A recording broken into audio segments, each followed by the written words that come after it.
UFC London, we got Leon Edwards taking on Sean Brady. I'm going to be breaking down this entire fight card. I'm going to give you my top 5 locks, and I'm going to give you my underdog picks for this fight card as well. So without further ado, let's get right into it. The first fight of the night, we got Garam Kuda taking on Caio Fernandez. Now, Garam Kuda is coming off that win over Jordan Vucinic not too long ago, and Jordan Vucinic is on this fight card as well. I'll be getting into breaking him down in his fight. But Garam Kuda lost the first round, and he dogged out the last 2 rounds against a very tough game opponent. Now, Caio Fernandez, he is coming off a win over Muhammad Yahya, and Muhammad Yahya is not great. So the pick is going to be Kuda. Like I said, Caio Fernandez, he is going to be a second fight in the UFC. The first person he fought is not great. Garam Kuda has the edge and experience in the UFC. He's fought a dog. You know what I'm saying? His last fight came out on top despite the adversity. So I like him in this spot here. I'm going to put my money on Garam Kuda. The next fight we have is in the bantamweight division. We got Nathan Fletcher taking on Callan Loughran in a rematch. They actually fought in 2018 during their amateur careers. Now, Nathan Fletcher is a wizard on the ground. The dude is a dog. He's fought through many adversities. He's fought through a broken leg before, came out, dogged out the fight. Callan Loughran, he's kind of like a more short, stockier person. You know, he claims that he's the Conor McGregor of this modern era. But we really haven't seen anything that closely resembles Conor McGregor out of Callan Loughran. He had a lot of success in the regional scene, but since he stepped into the UFC, we've been seeing him hesitate in just about all of his fights. Nathan Fletcher is going to go out there. He's going to get the takedown eventually, and I believe that he will get a submission here and finish Callan Loughran this time around. And I believe this may be the end for Callan Loughran. He talked a big game, but he hasn't really delivered on his end. So Nathan Fletcher is going to be the pick here. The next fight on the card we have in the women's strawweight division, we got Shauna Bannon taking on Punja Tomar. Now, both of these ladies were really gifted a victory their last fight. I mean, Shauna Bannon, she took on newcomer Alice Ardeline, and it was a pretty lackluster fight. Alice Ardeline had her key moments in that fight. Shauna Bannon had her moments as well, but it was nothing to make you jump up out your seat. And Punja Tomar is the same thing around with her fight. She kind of just teep-kicked her way to a victory. I don't know how it went down like that, but it did. It was a very lackluster fight. I honestly believe that Punja Tomar lost that fight. But if I had to put my money on this fight, I wouldn't. I would just bet this fight to go the distance because it's going to be two women just yelling at each other the whole time, screaming, you know, doing that woman's fighting thing, that ha, ha, ha. And whoever is the loudest and more aggressive one is probably going to win. I believe Shauna Bannon may have the wrestling advantage, but even she really couldn't take down Alice Ardeline. She got reversed a lot in that fight. So, yeah, like I said, I believe this fight will go over 2.5 rounds or to go the distance. The next fight on the card is in the men's middleweight division. We got Christian Leroy Duncan taking on Andre Puliev. And I could say this is going to be a pretty good striking affair. Christian Leroy Duncan coming off that loss to Gregory Rodriguez, where Gregory Rodriguez turned into a wrestler because he knew that Christian Leroy Duncan is, you know, very, very tricky on the feet. He's a dangerous fighter, and you really don't want to stand with him too often. Now, Andre Puliev, he's the type of person where he will want to stand with CLD, but I believe that the pressure and the trickiness and the craftiness of CLD will do the same thing to Andre Puliev as it did to Gregory Rodriguez. I believe Andre Puliev will try to go in for the takedowns when he sees opportunities, but Christian Leroy Duncan does have good defensive wrestling. But, I mean, if you watch the Gregory Rodriguez fight, it would say otherwise. But he is a good grappler. He is a good defensive wrestler and an offensive wrestler. Andre Puliev coming off that Contender Series win where he really looked good during his grappling exchanges against his opponent. He outdogged him, took the victory, and his striking didn't look bad either. Christian Leroy Duncan is the favorite in this fight, Andre Puliev being the underdog. I believe this fight may be closer than what most people are judging it as. A lot of people think Christian Leroy Duncan is just going to wash Andre Puliev, but I do believe Andre Puliev finds success in his wrestling. The pick for me is going to be CLD, Christian Leroy Duncan, but I wouldn't sleep on Andre Puliev at all. He showed some good defensive wrestling and offensive wrestling on the Contender Series, and I believe he's got more dog in him than people give him credit for. The pick will be on Christian Leroy Duncan, though. This is a fight that I won't be putting on the top 5 locks of the night because, like I said, I can see an upset coming that nobody else sees. The next fight on the card, we got Marcin Tybura taking on Mick Parkin. I believe the path of victory for Marcin Tybura is in his grappling. I believe that if he will win, it will be by a submission. But if this fight goes to a decision, I see Mick Parkin outworking him on the feet, stuffing the takedowns.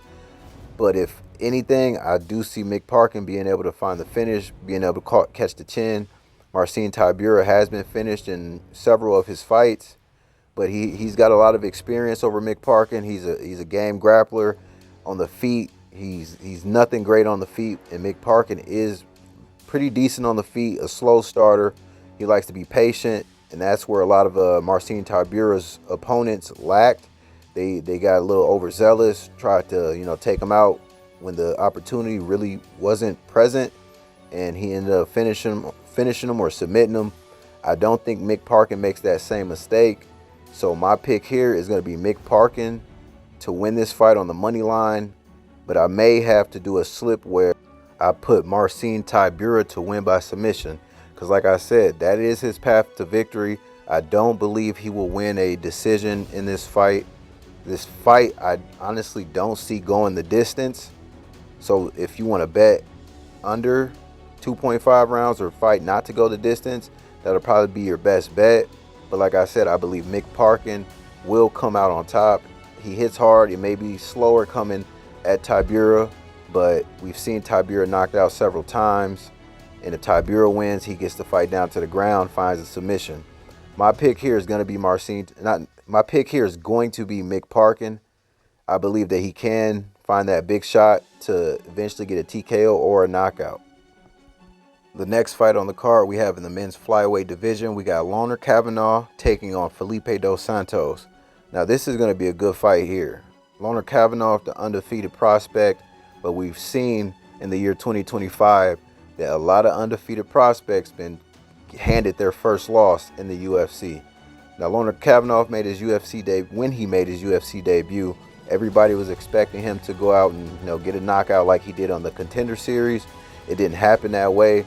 He does possess a great amount of power for the flyweight division. He is crafty, he's strong, he can wrestle. Felipe Dos Santos, on the other hand, he's got kind of a Charles Oliveira similarity. He can work in good hooks. He's kind of wild at times with his strikes, and he's had very tough opponents since he's debuted in the UFC. So this fight may be closer than a lot of people think as well. I believe that if Felipe Dos Santos does find success, it is with his pressure, striking, and I believe that if Loner Kavanaugh does find success, it would be with his just pure heart, determination, and the dog that he has in him and his power. I believe that he can find a big punch here because Felipe Dos Santos is very hittable. He likes to get in some of these weird exchanges where I've seen some other fighters, hit him pretty hard. And Loner Kavanaugh is a different type of flyweight, possessing a different type of power. So my pick here will be Loner Kavanaugh. But like I said, this fight may be closer than a lot of people think it will be. But my pick is going to be Loner Kavanaugh. The next fight we have is in the men's lightweight division. We got Jai Herbert taking on Chris Padilla. Jai Herbert, dynamic striker. He's going to be the more clean striker. He got that nasty head kick on Ilia Topuria. Ilia Topuria eventually found the finish, dropping him in a devastating fashion, leaving a dead body in the canvas. It was a pretty nasty knockout. Ilia Topuria fought through the adversity because the head kick was vicious. It was a beautiful timed head kick, and we all thought that he was finna, put a fraud check on Ilia Topuria's name. But Ilia Topuria dogged it out. Now, Chris Padilla, he just came off that win over Zhu Rong, where he was the underdog. Hit Zhu Rong with a nasty elbow, left a left his eye swollen. It was damn near like he had a baseball in his eye. It was very bad. Chris Padilla's got good striking. He's got good offensive wrestling. He's got good defensive wrestling, and he is just a all-around dog. He's got power in his punches. He's patient at times. Sometimes he'll go out there and have some crazy exchanges as well. If you saw the Wrongs U fight, they were beating the hell out of each other. My pick is going to be Chris Padilla. I believe he is more durable. I believe he's got more dog in him. And I just believe that Jai Herbert's on the decline of his career. And I believe Chris Padilla breaks him when they fight in UFC London.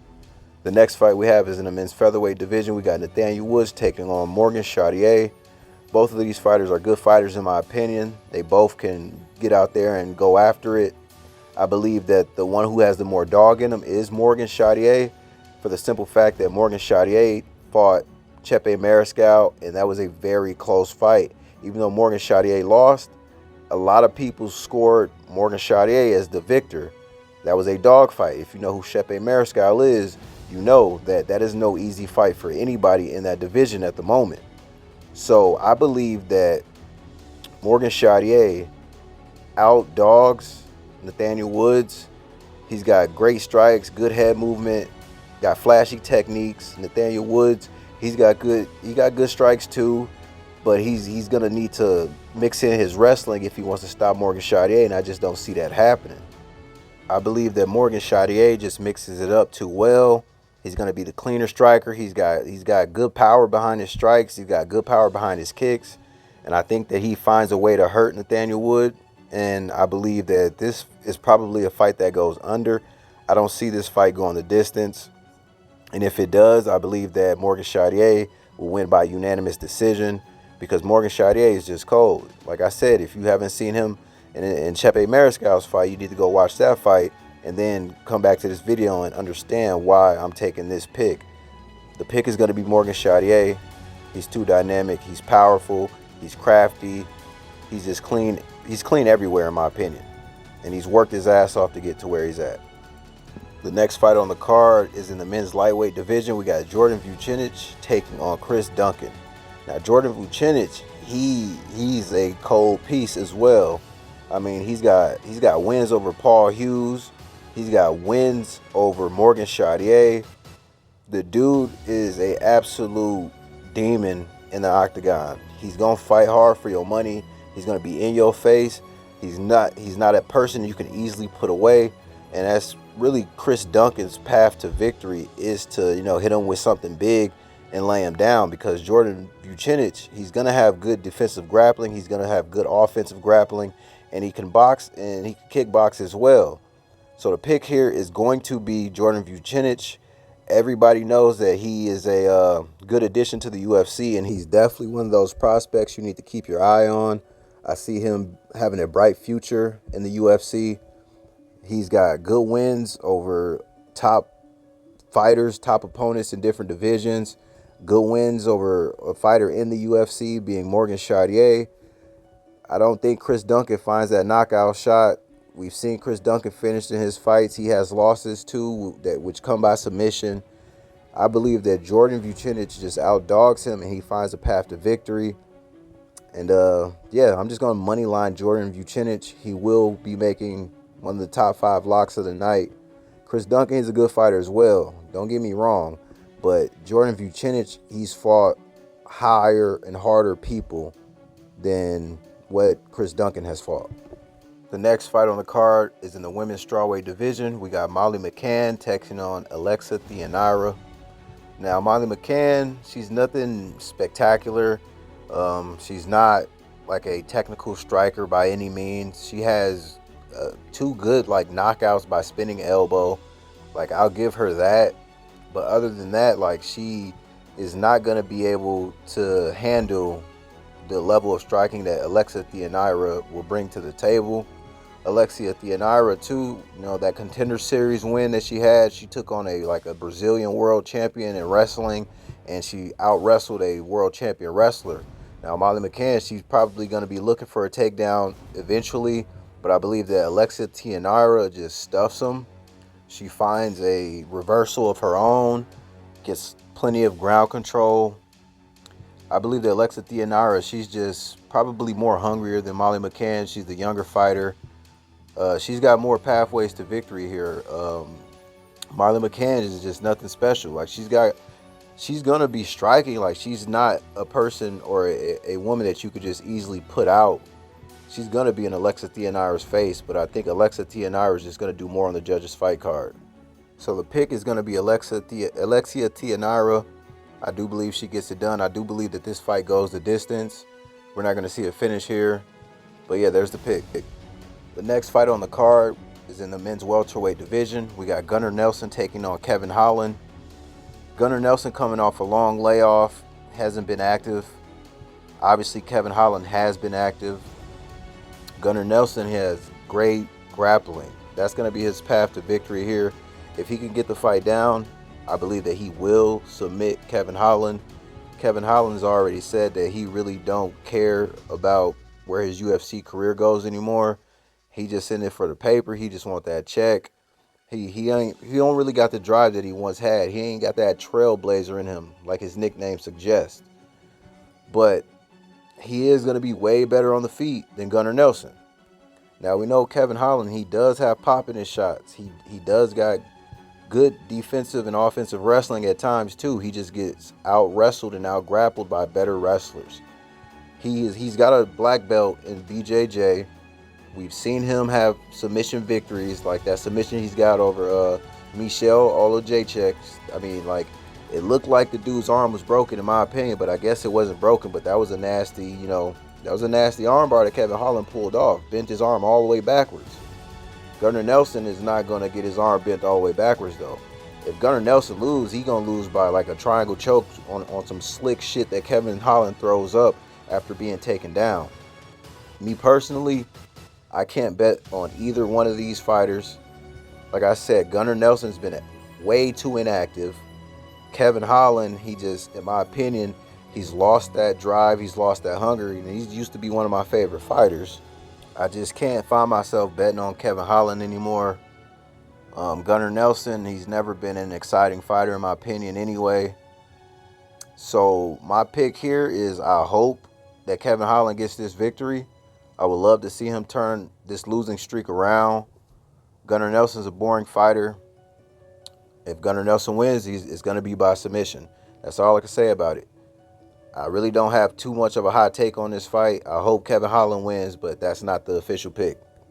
I would just stay away from the betting side of this fight in general. Just spectate it as a avid watcher of mixed martial arts. And just enjoy it for what it will be. If it will be great or if it'll be one of those boring ass fights.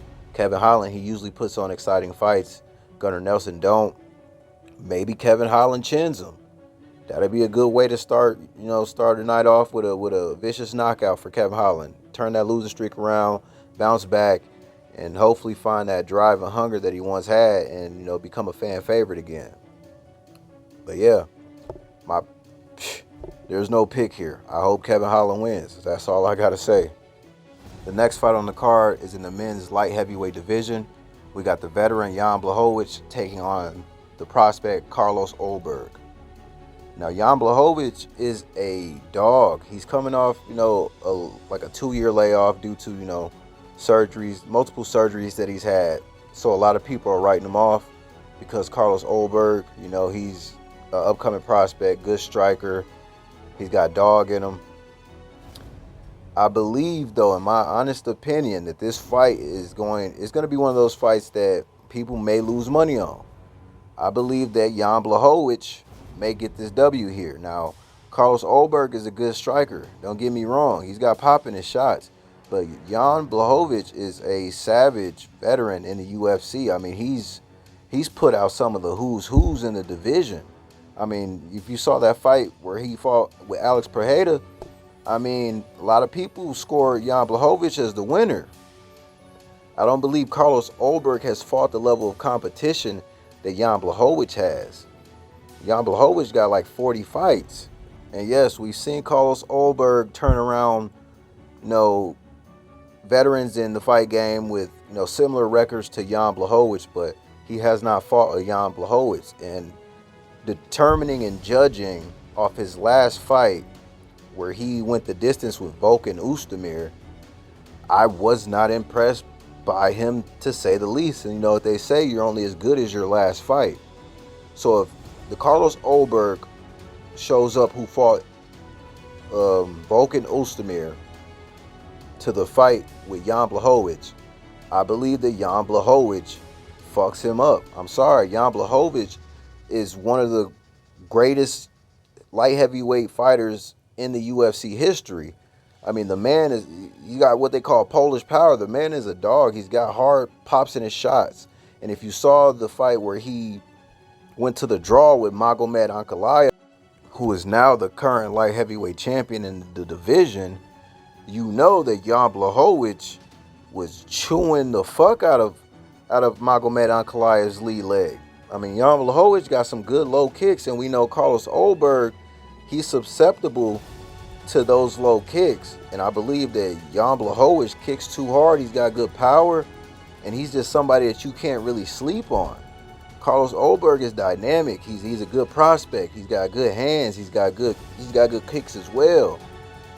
But I mean, is it really gonna be on the level of Jan Blachowicz? I mean, like I said, if you see the fight where he fought Volkan Oezdemir, his last fight, Carlos Ulberg, if you were impressed with that fight, I don't know what the fuck you were watching, because I watched that and I'm like, oh man, you supposed to be really putting it on Volkan Oezdemir right now. You supposed to be going out here and looking flashy, looking clean with it.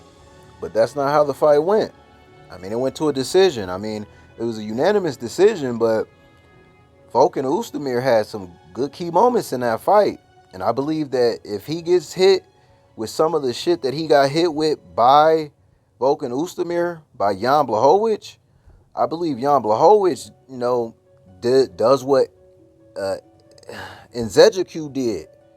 I can't even think of the dude's first name, but I think it's Anthony Nzechukwu. Anthony Nzechukwu, he chinned Carlos Ulberg, put him down, and Carlos Ulberg was looking good in that fight. But the power is on another level at times, and certain fighters, they just possess that.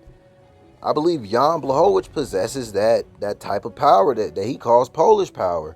And I believe that Carlos Ulberg being this much of a favorite is absolutely ridiculous in my opinion, because you can't sleep on Jan Blachowicz whatsoever. I mean, you talking about a dude in Jan Blachowicz who's beat some very, very good fighters. I mean, he beat Corey Anderson and sent him to another promotion.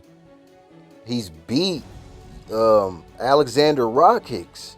He went to a draw with Magomed Ankalaev, lost a controversial decision to Alex Pereira. I mean, for him to be this much of an underdog is absolutely insane. So I'm gonna sprinkle something on Jan Blachowicz for sure on the money line. Carlos Ulberg, I give him credit. He's a good striker. He's gonna have good significant strikes. He's gonna have a high output. All Jan Blachowicz needs is that one shot like Anthony Nzechukwu did. I don't even know if dude's name is Anthony Nzechukwu. I just know his last name is like Nzechukwu or something. And he knocked Carlos Ulberg out. It was a clean knockout. He gave Carlos Ulberg his first loss. I mean, we've seen Jan Blachowicz hand good fighters their first loss. So he may give Carlos Ulberg his second loss in the UFC. This is a very, very tough fight for Carlos Ulberg. This is a step up of the top tier in competition. So for anybody to just be like, oh yeah, Ulberg's gonna run through him, in my opinion, you are absolutely out of your fucking mind. We got to see how Jan Blachowicz looks. We got to see if he's healthy. Hopefully the injuries ain't, cripple him too bad. If he comes in healthy with that Polish power, I believe Jan Blachowicz gets an upset of the night. So the pick here for me personally is going to be Jan Blachowicz. I'm not sleeping on him whatsoever. Like I said, I'm just not as impressed with Carlos Ulberg as other people are. His last fight, he left a lot to be desired in my opinion. The next fight on the card, we got Leon Edwards taking on Sean Brady. Now this fight, it can go either way. Either Leon Edwards miraculously stepped up his grappling, stuffs takedowns and knocks Sean Brady out like Bilal Muhammad did, or Sean Brady takes Leon Edwards down and mauls him like Bilal Muhammad did. That's the thing that these fighters have in common. They both got their ass handed to them by the current champion in Bilal Muhammad. Now, I would say Sean Brady got the worst of it though, because Sean Brady actually got TKO'd. Leon Edwards, he just got mauled. He started, and it's crazy because he started to come alive in like the 5th round and started to do more, but it just wasn't enough. Like, his takedown defense is actually pretty fucking terrible.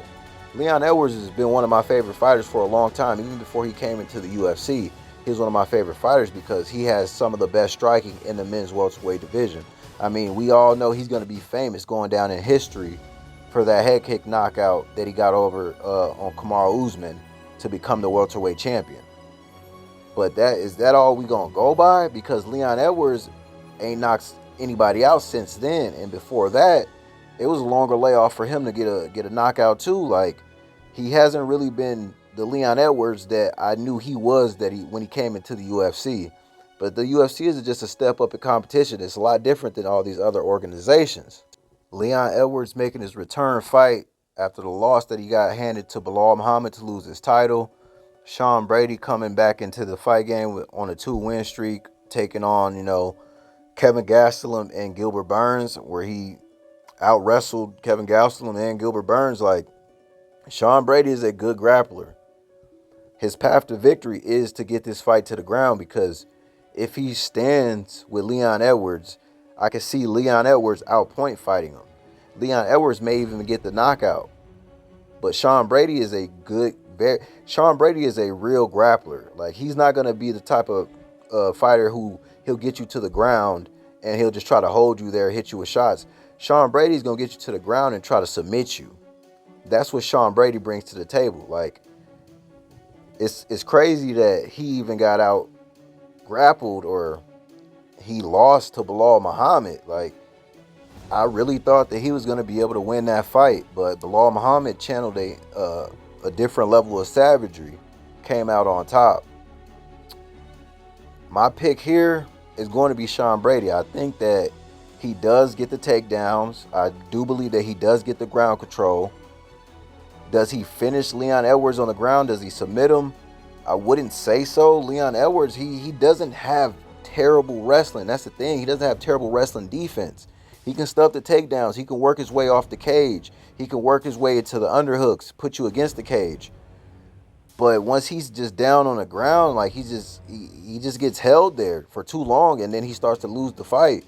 If he could outpoint Sean Brady and keep the fight standing, yeah, he can win. But I don't believe that he has. I don't think he's stepped up his level of grappling to be able to defend and stuff the takedowns of Sean Brady. So I do think that Sean Brady finds a path to victory here, going 18-1. Leon Edwards falling to 22-5. Either way, it's going to be a good fight. It's not one of my favorite matchups of the night. It's not one of my favorite fights of this year. But I do believe that Sean Brady does get it done. I believe that Leon Edwards is just too susceptible to being taken down and held down. And he don't come alive until he's already losing the fight by a large margin. And I've seen that happen in the Bilal Muhammad fight. Hell, even the Kamaru Usman fight, he was losing every fucking round, and then he pulled a fucking Hail Mary head kick out of his back pocket and got the knockout. If he could pull a Hail Mary off and knock out Sean Brady, I'd be really surprised. But I just think that Sean Brady's too durable. I believe that he's too crafty on the ground. He's too crafty with the grappling. So the pick is going to be Sean Brady. Now, if you made it this far in the video, please like, comment, subscribe. It'll help boost me in the algorithm. These videos need to get out there. The last weekend, 5 blocks of the night, we had 4 of the 5 come through and an underdog come through for us. So it was a great weekend. People who tell me on DraftKings they came up. Now here are my 5 locks of the night. There you go. See them right there. We got Jordan Vucinic. We got Morgan Chartier, Chris Taco Padilla, Nathan Fletcher, and Guram Kudadelate. These are my favorite locks of the night, my top 5 to go ahead and get the job done. Now, without further ado, it's time to get into my underdog pick of the night. Me personally, this is my favorite part of the video. Without further ado, let's get right into it. Come and spend your money with me in the dog pound. Young niggas in the game for a check. Do 150 across the city when it goes down. Young niggas better aim for the deck. It was about 3:15, what they say about me. Somebody gon' pay for the debt. And every time I show up on these niggas when I come round, young nigga got a thing for respect. Come and spend your money with me in the dog pound. Young niggas in the game for a check. Do 150 across the city when it goes down. Young niggas better aim for the deck. It was about 3:15, what they say about me. Somebody gon' pay for the debt. And every time I show up on these niggas when I come round, young nigga got a thing for respect. No, I ain't spend a lot of money on a chain. Shit, I'm too busy in the jungle with the Migos, nigga. I just put a lot of money towards the thing. And I just kept my focus forward toward the CeeLos, nigga. And the Migos call me Skipper with the bang. I just let them niggas know I do my thing.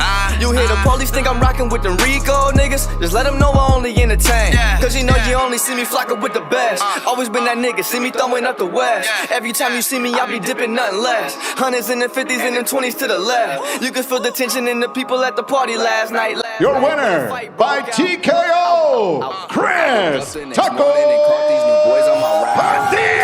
Padilla! Young niggas in the game for a check. Do 150 across the city when it goes down. Young niggas better aim for the deck. It was about 3:15, what they say about me. Somebody gon' pay for the debt. And every time I show up on these niggas when I come round, young nigga got a thing for respect. There you have it, my underdog pick of the fight card, Chris Taco Padilla. He got that dog in him. He durable. He gonna fight for your bread. And I'll just meet y'all at the bank. Let's go.